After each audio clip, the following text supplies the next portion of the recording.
I'm Jody, and I wanted to talk about the inside-outside lead thing that I've seen some discussions on.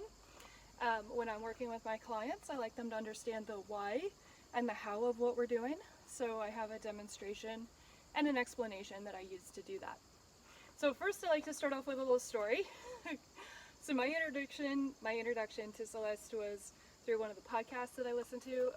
I think it was the Weekend Hustle podcast. And in listening to it for the second or third time, I was running through the house trying to get some stuff done. And like I normally do, I went to turn into the bathroom and I hit my shoulder on the side of the bathroom, of the wall, and I thought, oh my God, wait a minute, hang on. Huge epiphany moment. It suddenly hit me that I was on my inside lead coming into the bathroom, and that's why I just hit the wall. So I thought about it harder, and I stepped back out of the bathroom, and I came in slowly. If the bathroom's over here, and I come in on my inside lead, inside leg, and I go to turn and pivot, I've already thrown myself off balance. So I'm already put myself in a bad place. Spinal integrity's gone, aside from apparently I can balance on one leg. But anyway, I'm already set to fall into the bathroom and hit my shoulder again. When I thought about it more and stepped back out and I came forward and used an abduction step and then turned, so pivoting on that outside leg allows me to now be straightforward and just walk right into that bathroom. And never again will you have to worry about hitting yourself on door jambs and doorways and whatever else if you're paying attention to this. So just by coming in and adding an abduction step, now I've actually kept my spine straight. So that's how I explain it in humans. And then if we explain it in the horse, I usually start out with walking a circle. So if I'm walking a circle how I normally walk a circle, not thinking about it, I'm going to be walking a circle where I'm a little bit rushed, a little bit falling in. If I really exaggerate it, what's happening is so if these are the horse's hind legs, my inside hind leg is coming in and stepping fully under my body, almost to the middle of underneath my abdomen, which is putting me in a very uncomfortable falling in sort of way. This is what we say is the tightroping. So this is that tightrope walking, because it's like I'm walking a single path with both legs.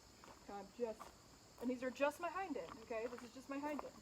So that leg is following that leg on the same path. This is really awful for the horses because their shoulders are not attached by a collarbone like ours are. So we have some integrity in our shoulders because of that. They only have muscle. So as they're falling, they're literally falling and twisting.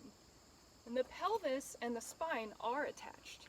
So the pelvis is going to stay upright, but the spine is going to twist. This is what we're talking about, why it's going to lead to sciatica. This is why we don't encourage a whole lot of circles until the horses are really good at pillar 3.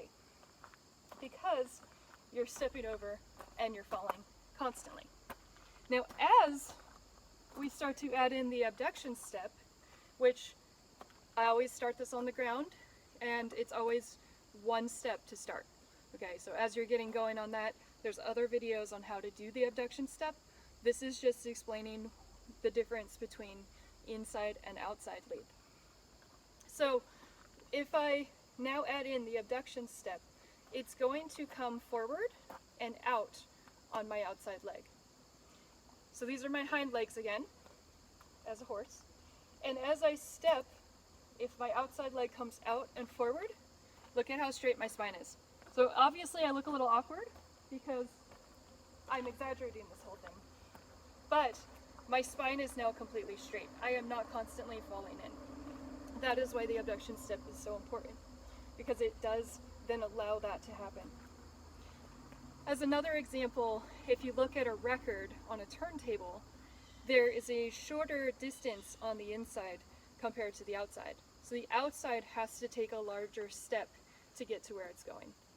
Another example would be looking at a pinwheel that a drill team is doing. So the horse in the middle is almost staying in place, while the horses on the outside might be cantering. So that's what we mean by the record and having that spinal integrity, is that you're going to be stepping, the horse is going to be stepping, with the outside leg coming out a little bit, and that's going to allow for that spinal integrity. We cannot stress enough, and you've heard this from Celeste, from everybody in the group, you have to have your pillar 1, your pillar 2, before you even start on pillar 3, in order to activate the proper muscles.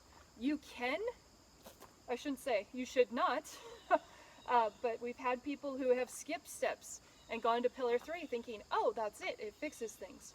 It does not fix things without pillar 1 and pillar 2. They're building on each other like a pyramid.